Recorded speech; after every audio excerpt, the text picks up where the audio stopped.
Hello everyone, welcome to my YouTube channel, Easy Programming with Aniket sir. So previous लेक्चरमध्ये आपण HTML वरती discuss केलं होतं की HTML काय असतं किंवा आपला जो कोर्स आहे त्या कोर्समध्ये मी मेन्शन केलं होतं की आपल्याला काय काय शिकायचं आहे. तर या प्लेलिस्टमध्ये आपल्याला HTML, CSS, जावास्क्रिप्ट, बूटस्ट्रॅप त्याचबरोबर रिॲक्ट नावाची लायब्ररी तिथे आपल्याला शिकायला मिळणार आहे. तर आता प्रिव्हियस लेक्चरमध्ये आपण सिलेबस डिस्कस केला होता. आज आपण HTML बद्दल थोडंसं डिस्कशन करणार आहोत आणि लेक्चर सिरीज पुढे नेणार आहोत. Okay. So H T M L ही एक हायपरटेक्स्ट मार्कअप लँग्वेज आहे. हायपरटेक्स्ट मार्कअप लँग्वेज आपण याला म्हणतोय. हायपरटेक्स्ट मार्कअप लँग्वेज असं आपण त्याला म्हणतोय. Markup language. Okay. So hypertext markup language काय करते की तुम्हाला वेबचं डॉक्युमेंट जे आपण वेब पेजवरती ॲक्टिव्हिटीज करतो, वेब पेज बनवण्यासाठी आपल्याला मदत करते. ठीक आहे. तर तिच्या डॉक्युमेंटचं स्ट्रक्चर बनवण्यासाठी आपण काय वापरतोय? HTML नावाची टेक्नॉलॉजी वापरतोय. सो याच्यामध्ये कोणत्याही प्रकारे डिझाईन केलं जात नाही किंवा काय नाही. आपल्या वेब पेजचा, आपल्या डॉक्युमेंटचं स्ट्रक्चर बनवलं जातं. HTML मध्ये फक्त काय बनवलं जातं? स्ट्रक्चर बनवलं जातं. तर वेबवरती कोणतंही प्रॅक्टिकल करण्यासाठी आपल्याला काय काय गरजेचं आहे ते पहिल्यांदा बघूया की कशा प्रकारे आपल्याला कोणकोणते टूल्स इथं लागणार आहेत. आता प्रोग्राम करताना दोन गोष्टी मला गरजेच्या असतात की मला इनपुट द्यावं लागतं आणि आपल्याला काहीतरी आउटपुट बघायला मिळतं. ह्या दोन गोष्टी इम्पॉर्टंट आहेत. ते आपल्याला इथे लक्षात ठेवायचे आहेत. तर जनरली मला प्रोग्राम करताना इथे इनपुटसाठी इनपुट करण्यासाठी किंवा मला प्रोग्राम लिहिण्यासाठी टेक्स्ट एडिटरची गरज असते. ओके. टेक्स्ट एडिटर टेक्स्ट एडिटरची गरज असते. तर ते text editor for example notepad असेल, नोटपॅड प्लस प्लस असेल, नोटपॅड प्लस प्लस असेल किंवा त्याचबरोबर सबलाईम असेल किंवा त्याचबरोबर व्हिज्युअल स्टुडिओ कोड असेल. ठीक आहे. तर अशा पद्धतीनं आपण काय करतोय? टेक्स्ट एडिटर वापरतोय कोणासाठी? प्रोग्राम एडिट करण्यासाठी किंवा प्रोग्राम लिहिण्यासाठी. सो टेक्स्ट एडिटर इम्पॉर्टंट आहेत. त्याचा वापर करून आपण त्यामध्ये प्रोग्राम लिहित असतो. आता आउटपुट बघण्यासाठी मला सगळ्यात महत्त्वाचं म्हणजे इथे वेब ब्राउझरची गरज लागते. कशाची गरज लागते? वेब ब्राउझरची. ओके. Web browser. मग वेब ब्राउझर वेगवेगळ्या प्रकारचे आहेत. तुमचा गुगल क्रोम असेल, त्यानंतर मॉझिला फायरफॉक्स असेल किंवा ॲपलने इन्व्हेंट केलेला जो वेब ब्राउझर आहे सफारी, तो सुद्धा यामध्ये ॲड होतोय. ओके. तर जनरली कोणतंही वेबचं प्रॅक्टिकल करण्यासाठी मग तुम्ही HTML मधून करा, CSS मधून करा किंवा जावास्क्रिप्टचं करा किंवा कोणतंही प्रॅक्टिकल करा. जनरली वेबचं प्रॅक्टिकल करण्यासाठी मला दोन गोष्टींची गरज लागते. एक म्हणजे प्रोग्राम लिहिण्यासाठी मला टेक्स्ट एडिटरची गरज लागते. ओके. देन मला आउटपुटची गरज लागते. ओके. तर टेक्स्ट एडिटरमध्ये आपण काय करतोय? प्रोग्राम लिहितोय आणि त्याचं जे आउटपुट आहे ते कुठे बघणार आहोत? वेब ब्राउझरवरती बघणार आहोत. सोप्या भाषेमध्ये वेगवेगळ्या प्रकारचे वेब ब्राउझर आहेत. गुगल क्रोम असेल, मॉझिला फायरफॉक्स असेल किंवा ॲपलचा जो वेब ब्राउझर आहे त्याला आपण सफारी असं म्हणतोय. ठीक आहे. तो वेब ब्राउझर असेल. तर आता आपल्याला समजलं की प्रोसिजर काय आहे, की पहिल्यांदा प्रोग्राम टाईप करावा लागतो आणि तो प्रोग्राम टाईप केल्यानंतर मला आउटपुट बघावं लागतं. ओके. सो आता HTML म्हणजे काय बघूया.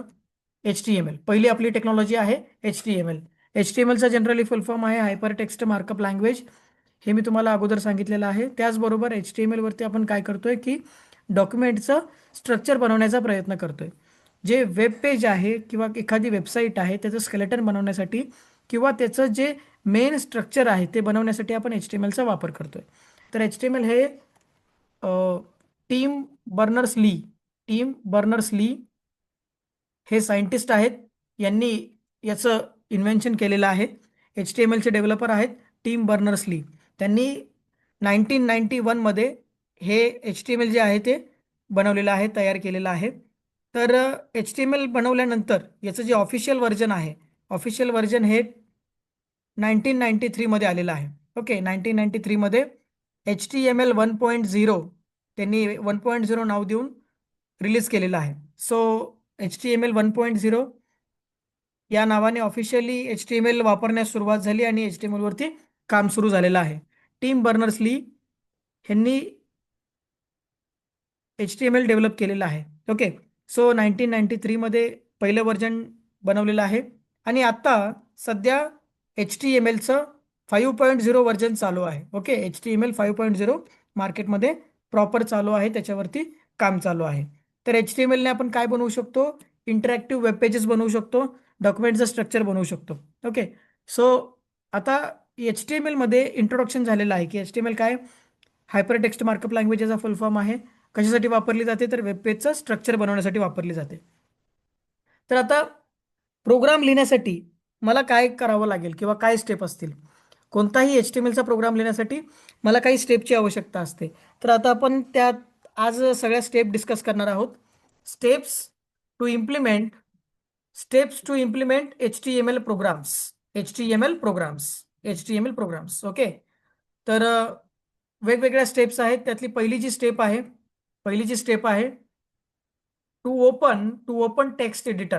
To open text editor. To open text editor. Text editor कोणताही असेल, नोटपॅड असेल किंवा तुमचा नोटपॅड प्लस प्लस असेल, देन सबलाईम असेल, एनी टेक्स्ट एडिटर. ओके. तर पहिल्यांदा काय करा, तुमचा टेक्स्ट एडिटर ओपन करा. Then write write H T M L code write HTML code in our in our text editor. म्हणजे सर्वात पहिल्यांदा टेक्स्ट एडिटर मला कोणताही ओपन करायचा आहे आणि ओपन केल्यानंतर त्याच्यामध्ये मला माझा HTMLचा कोड लिहायचा आहे. अँड देन तिसरं स्टेप आहे आपली, HTMLचा कोड लिहिल्यानंतर save file in HTML format. File name dot H T M L. Okay. ती जी फाईल आहे, तुम्ही जो कोड लिहिलेला आहे HTMLचा, ती मला सेव्ह अशा प्रकारे करायची आहे. तुम्हाला फाईलचं नाव तुम्ही काही देऊ शकता. जसं आपण पायथॉनच्या सिरीजमध्ये बघितलेलं आहे, फाईल नेम आपण .py लिहायचो पायथॉनच्या वेळी. इथं HTMLचं प्रॅक्टिकल करतोय, त्यामुळे आपण इथे फाईलला नाव तुम्ही काही देऊ शकता, मात्र .html एंडिंगला द्यायचं आहे. तर आता हे लिहिल्यानंतर पुढची प्रोसेस आपली अशी असणार आहे. चौथी step, open output output in Google Chrome. ठीक आहे. Open output in Google Chrome. जर मला याचा आउटपुट बघायचा असेल तर ज्यावेळी तुम्ही .html ची फाईल क्रिएट करता त्याच वेळी ऑटोमॅटिकली गुगल क्रोमची किंवा इंटरनेटची फाईल रेडी होते. मग त्यातून तुम्ही तुमचं काय बघू शकता? आउटपुट बघू शकता. तर HTML चे प्रोग्राम प्रॅक्टिकली रन करण्यासाठी या 4 स्टेप फॉलो करणं गरजेचं आहे. आपला टेक्स्ट एडिटर ओपन करायचा आहे. तुम्ही या तिघांमधला कोणताही एक टेक्स्ट एडिटर निवडू शकता. त्यानंतर त्यामध्ये HTMLचा कोड लिहायचा आहे. त्यानंतर ती फाईल सेव्ह करायची आहे.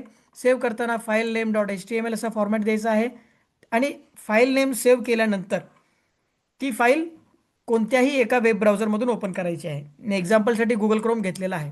ओके.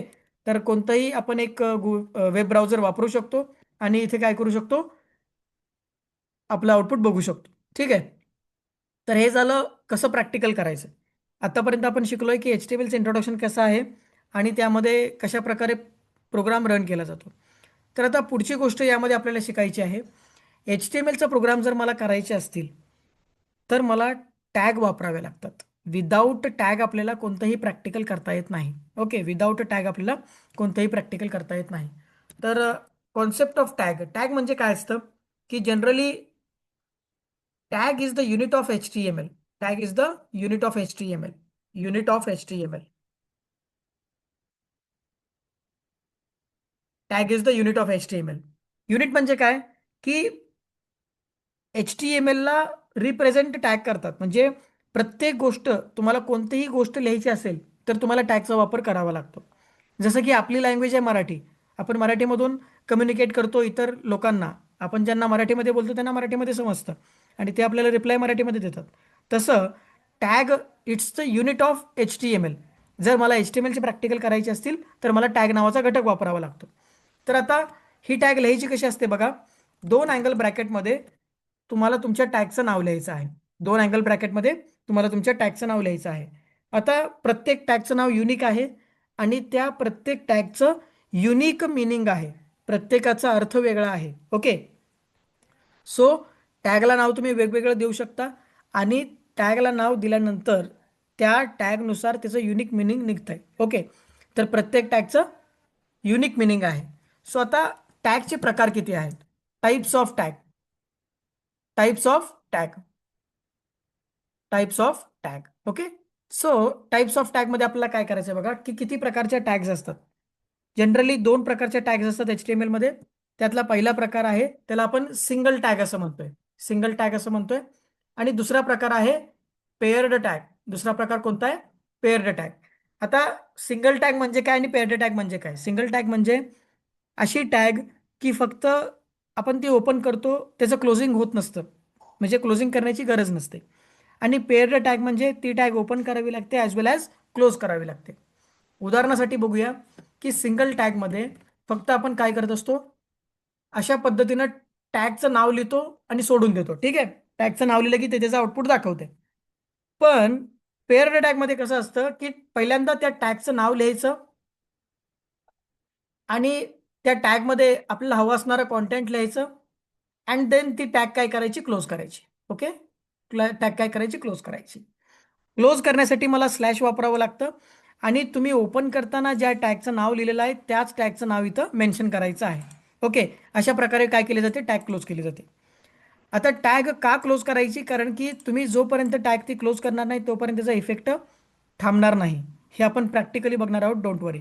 सो एक लक्षात ठेवा की सिंगल टॅग म्हणजे ती टॅग फक्त ओपन केली जाते आणि पेअर्ड टॅग म्हणजे ती टॅग ओपन केली जाते ॲज वेल ॲज क्लोज केली जाते. तुम्ही ज्यावेळी ती टॅग क्लोज करता त्यावेळी त्याचा इफेक्ट क्लोज झालेला असतो, टर्मिनेट झालेला असतो.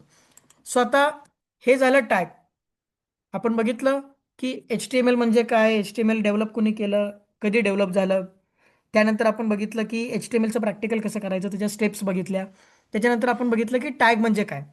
आता टॅग म्हणजे tag is the unit of HTML.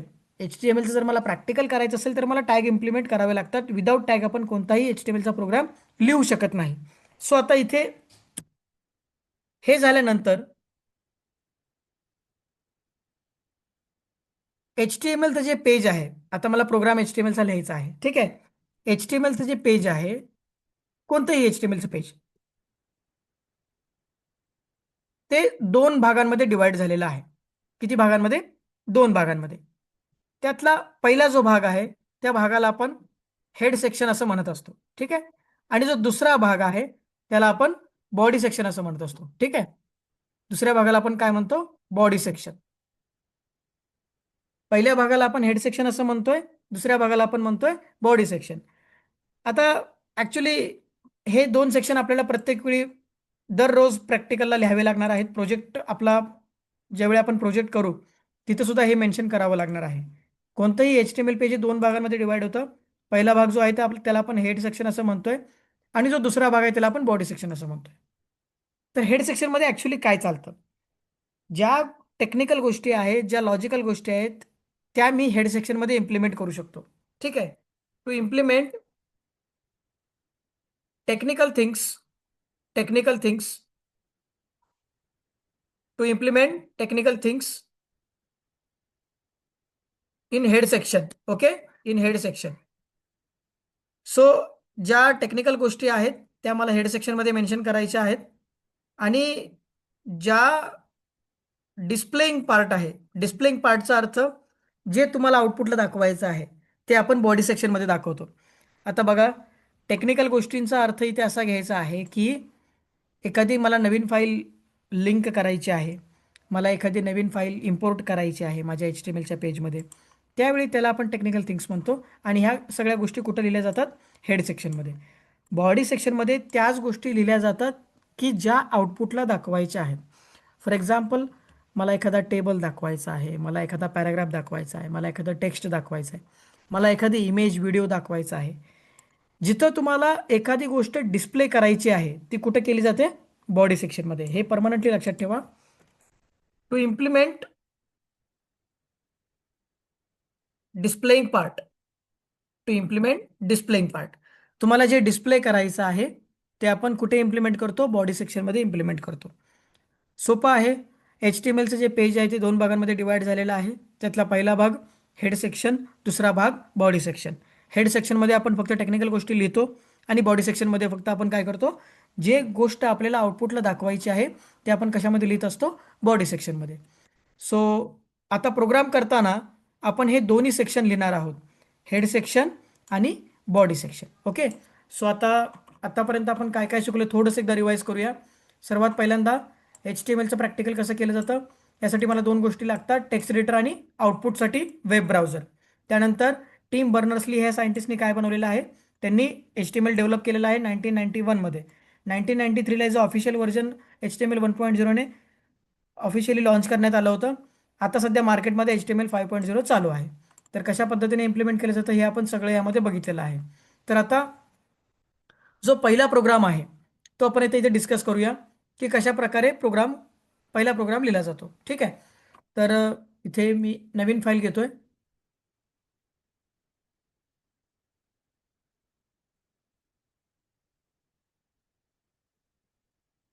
इथे मी नवीन फाईल घेतोय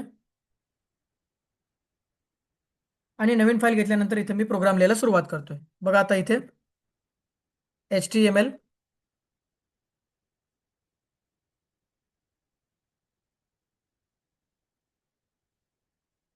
इथे मी टेक्स्ट एडिटर नोटपॅड वापरलेला आहे. सुरुवातीच्या काळामध्ये आपण नोटपॅड वापरणार आहोत आणि 15 दिवसानंतर आपण सबलाईम जे ॲडव्हान्स टूल आहे ते आपण इथे यूज करणार आहोत. सो टायटल दिलेलं आहे फर्स्ट, देन हेड क्लोज केलेला आहे, body, body close, HTML close. Okay. So हा मी प्रोग्राम आता पूर्ण केलेला आहे. आता याच्यामध्ये मला काय करायचं आहे बघा, मी मगाशी सांगितल्याप्रमाणे HTMLचं कोणतंही पेज असू द्या, अगदी शेवटच्या प्रॅक्टिकलपर्यंत कोणतंही पेज हे दोन भागांमध्ये डिवाइड झालेलं आहे. हा आपला भाग आहे हेड सेक्शन आणि हा आपला भाग आहे बॉडी सेक्शन. ठीक आहे. HTML टॅग आहे, याला HTML टॅग म्हणायचं, ह्याला हेड टॅग म्हणायचं, याला टायटल टॅग म्हणायचं, याला बॉडी टॅग म्हणायचं. म्हणजे दोन अँगल ब्रॅकेटमध्ये तुमचं जे नाव असेल ती तुमची टॅग आहे. ओके. तर जनरली इथं सगळ्या पेअर टॅग आहेत बघा. HTML ओपन केलं आहे, HTML क्लोज केलं आहे, हेड ओपन केलं आहे, हेड क्लोज केलं आहे, टायटल ओपन केलं आहे, टायटल क्लोज केलं आहे, त्यानंतर बॉडी ओपन केलं आहे, बॉडी क्लोज केले. एक लक्षात ठेवा, तुम्हाला प्रॅक्टिकलच्या शेवटच्या दिवसापर्यंत तुम्हाला हे परमनंटली यूज करायचं आहे. ठीक आहे. हे स्ट्रक्चर तुम्हाला परमनंटली वापरायचं आहे. पहिल्यांदा हेड सेक्शन आणि त्यानंतर बॉडी सेक्शन. ओके. तर आता हेड सेक्शनमध्ये फक्त काय लिहितो आपण, टेक्निकल गोष्टी लिहितो आणि बॉडी सेक्शनमध्ये आपण काय लिहित असतो, जे मला डिस्प्ले करायचं ते बॉडी सेक्शनमध्ये लिहित असतो. सो आता मला एखादा शब्द डिस्प्ले करायचा आहे. For example, welcome to welcome to web development training, welcome to web development training.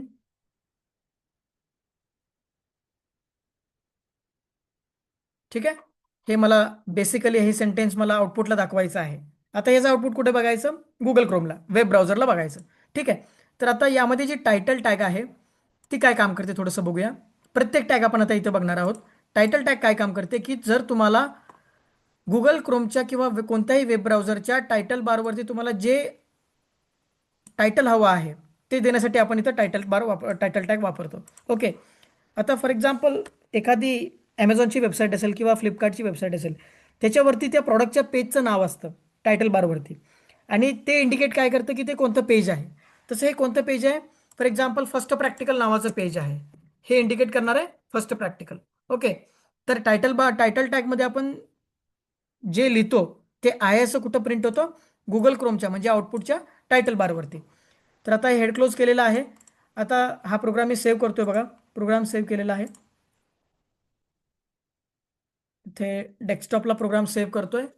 First first demo dot HTML. मी फाईलला नाव काही देऊ शकता, मी सांगितलंय. मात्र फाईल कशी सेव्ह करायची, file name dot HTML. Okay. File name dot HTML. So program save केलाय बघा, चेक करूया. ओके. इथं आले बघा file demo dot HTML. Open with मी गुगल क्रोम करतोय, ओपन विथ गुगल क्रोम. ठीक आहे. तर आता ही फाईल माझी ओपन झालेली आहे. बघा हा माझा टायटल बार आहे, हा जो कर्सर आहे तो माझा टायटल बार आहे. इथे मी लिहिले फर्स्ट प्रॅक्टिकल. हे कुठून आलं, मी टायटल टॅगमध्ये लिहिलं होतं त्यामुळे हे आहे असं इथं दिसतंय. ठीक आहे. आणि याच्यामध्ये मी एक वाक्य प्रिंट केलेलं आहे, welcome to web development training. ठीक आहे, म्हणजे हे लिहितं कुठं मी बॉडीमध्ये लिहितं. म्हणजे आपण जे बॉडीमध्ये लिहितो ते आय असं इथं आउटपुटला दिसतंय आणि टायटल टॅगमध्ये आपण जे लिहितो ते टायटल बारवरती आय असं दिसतंय. First practical. आता मी तुम्हाला टायटल बार मध्ये टायटल टॅगमध्ये लिहिलेले कॉन्टेंट चेंज करून दाखवतो. फॉर एक्झाम्पल इथं लिहितो मी first demo practical. First demo practical. First demo practical लिहिलं. कोड परत एकदा मला सेव्ह करावा लागणार आहे. परत इथे आलो, रिफ्रेश केलं बघा. इथे टायटल बार वरचं जे टेक्स्ट आहे ते चेंज झालेलं आहे. बिकॉज टायटल टॅगमध्ये मी काय लिहिलं, फर्स्ट डेमो प्रॅक्टिकल. तुम्ही टायटल टॅग यासाठी वापरता की तुम्हाला टायटल बारवरती कॉन्टेंट लिहिता यावं. ओके, तुम्ही टायटल टॅगमध्ये जे लिहिता ते आय एस कुठं प्रिंट होतं आहे, टायटल बारवरती. आणि तुम्ही बॉडी टॅगमध्ये जे लिहिता ते आय एस कुठं प्रिंट होतं आहे, तर बेसिकली वेब पेजवरती. सो आता इथे वेब डेव्हलपमेंट ट्रेनिंग लिहिलेलं आहे. तर इथे मी लिहिलं available courses. Available courses. Then available courses नंतर लिहिलं React JS, Angular JS, Angular JS, Node JS, Node JS. अशा पद्धतीने मी कॉन्टेंट लिहिलेलं आहे. तर आता इथे बघा, पहिल्यांदा पहिलं स्टेटमेंट दिलं welcome to web development training, available courses, React. हे सगळं मी बॉडी टॅगच्या आतमध्ये लिहिलेलं आहे. ओके, तर आता हा मी कोड सेव्ह करतोय बघा. सेव्ह केल्यानंतर परत एकदा आउटपुट चेक करूया, रिफ्रेश करूया. आउटपुट आलंय, पण ऍक्च्युली काय झालंय बघा, एकामेकाच्या सगळं बाजूला आलेलं आहे. ठीक आहे, मला हे न्यू लाईनला जर हवं असेल तर न्यू लाईनला आणण्यासाठी माझ्याकडे एक सिंगल टॅग आहे. टॅगचे दोन प्रकार असतात बघा. इथे आपण ज्या टॅग बघितलेल्या आहेत त्या सगळ्या पेअर्ड आहेत. इथे मी हेड सेक्शन क्लोज केला आहे, बॉडी टॅग ओपन केले, बॉडी टॅग क्लोज केले आणि शेवटी HTML टॅग क्लोज केले. इथे मी कोणत्याही प्रकारे सिंगल टॅग वापरलेले नाहीये. मग आता आपल्याला सिंगल टॅग वापरायचे. तिचं नाव आहे BR. BR म्हणजे ब्रेक टॅग. आपण काय करतोय की याच्यामध्ये हे सगळं जोडून आलेलं आहे आउटपुटमध्ये. जर मला हे न्यू लाईनला हवं असेल तर मला काय करावं लागेल, ब्रेक टॅग वापरावी लागेल. लाईन संपल्यानंतर ब्रेक टॅग ओपन करायची आणि सोडून द्यायचं, ती क्लोज करायची नाही, कारण की ब्रेक टॅग ही सिंगल आहे. तिचं नाव आहे BR टॅग. ओके, तर आता इथं आपण प्रत्येक लाईन संपल्यानंतर इथे BR टॅग वापरणार आहोत. प्रत्येक लाईन संपल्यानंतर मी इथे BR टॅग वापरतोय बघा. BR टॅग वापरतो इथं.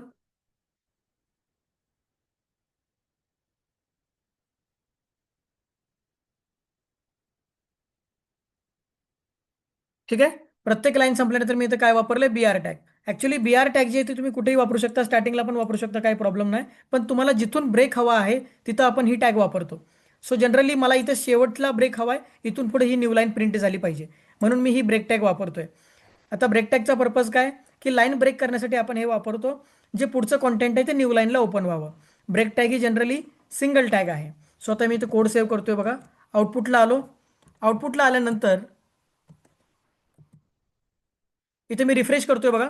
Okay, perfect. रिफ्रेश केल्यानंतर काय झालंय, प्रत्येक जे कॉन्टेंट आहे ते न्यू लाईनला IS आलेलं आहे. हे कुणामुळे आलंय, तर BR मुळे आलेलं आहे.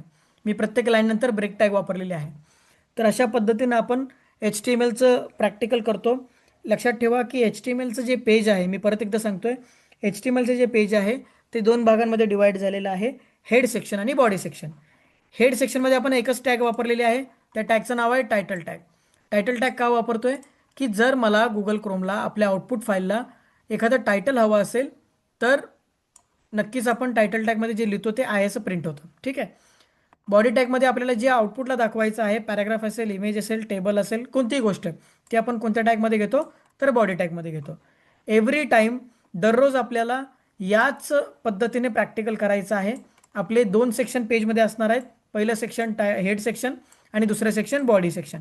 फक्त प्रत्येक वेळी मात्र टायटल बदलणार आहे, कारण की प्रत्येक वेळी आपले प्रॅक्टिकल्स वेगवेगळे असणार आहेत. ओके, जर माझ्याकडे एखादं शूच्या प्रॉडक्टचं, शूज जे आपले असतात त्याच्या प्रॉडक्टचं जर पेज असेल तर त्या प्रॉडक्टच्या रिलेटेड मला टायटल द्यावं लागेल. त्यामुळे टायटल आणि बॉडीमधलं कंटेंट एव्हरी टाईम बदलणार आहे, मात्र जे स्ट्रक्चर आहे ते सेम आहे. ओके, तर हे परमनंटली तुम्ही लक्षात ठेवा याच्यामध्ये. ठीक आहे, आमचे व्हिडिओज जर तुम्हाला आवडत असतील आपले, तर नक्कीच लाईक करा. आणि जे IT मध्ये अभ्यासक्रम शिकत आहेत, IT मध्ये जे कोर्सेस करत आहेत, त्यांना हे उपयोगी पडतील, त्यांना हे शेअर करा. चॅनलवरती नवीन असाल तर सबस्क्राईब करा.